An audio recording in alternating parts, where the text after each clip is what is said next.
পরাণ, হাওয়া, সুড়ঙ্গ, প্রহেলিকা এবং প্রিয়তমা সিনেমার সাফল্য এবং একই সাথে বাংলা সিনেমা নিয়ে সাধারণ দর্শকদের আগ্রহ ও উন্মাদনা যে এখনও আছে অটুট, এটার সাক্ষী আমরা সবাই। এমনকি এই রোজার ঈদে রাজকুমারও সাফল্য পেয়েছে। অন্যদিকে দেয়ালের দেশ এবং অমরও পেয়েছে প্রশংসা। কোরবানির ঈদে রিলিজের জন্য অপেক্ষায় থাকা তুফানের হাইপ ইঙ্গিত দিচ্ছে ইন্ডাস্ট্রির জন্য নতুন অনেক রেকর্ডের। সামনে আসছে আরেক আলোচিত সিনেমা জংলি। সব মিলিয়ে আমাদের দেশীয় সিনেমা ইন্ডাস্ট্রি আবারও যে চাঙ্গা হতে যাচ্ছে তেমনটাই ধারণা করছে সিনেমা সংশ্লিষ্টরা। এরই মাঝে আগামী রোজার ঈদের সিনেমা নিয়েও শুরু হয়ে গেছে তোড়জোড়। যথারীতি সুপারস্টার শাকিব খানের একটি সিনেমা রিলিজ পাচ্ছে আগামী ঈদেও। বরবাদ নামের এই সিনেমা পরিচালনা করবেন নাট্য পরিচালক মেহেদী হাসান হৃদয়। এটি নির্মাতার প্রথম সিনেমা।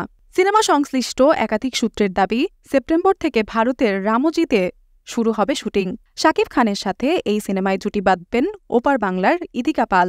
এছাড়াও সিনেমাটির একটি গুরুত্বপূর্ণ চরিত্রে কাজ করছেন মিশা সওদাগর। অন্যদিকে সুড়ঙ্গ সিনেমার দীর্ঘ বিরতির পর দর্শক নন্দিত অভিনেতা আফরান নিশো নতুন দুটি সিনেমায় চুক্তিবদ্ধ হয়েছেন। সিনেমা দুটোর প্রযোজনা প্রতিষ্ঠান SVF আলফা আই এন্টারটেইনমেন্টের ব্যানারে রাইয়ান রাফি পরিচালিত নিশোরও নতুন সিনেমার নাম অসিয়ত, যেটি 2025 সালের রোজার ঈদে মুক্তি পাবে বলে জানা গেছে। আবার প্রিয়তমা এবং রাজকুমার খ্যাত প্রযোজক আরশাদ আদনান ঘোষণা দিয়েছেন সাহেব নামের সিনেমা তিনি মুক্তি দিতে যাচ্ছেন আগামী রোজার ঈদে।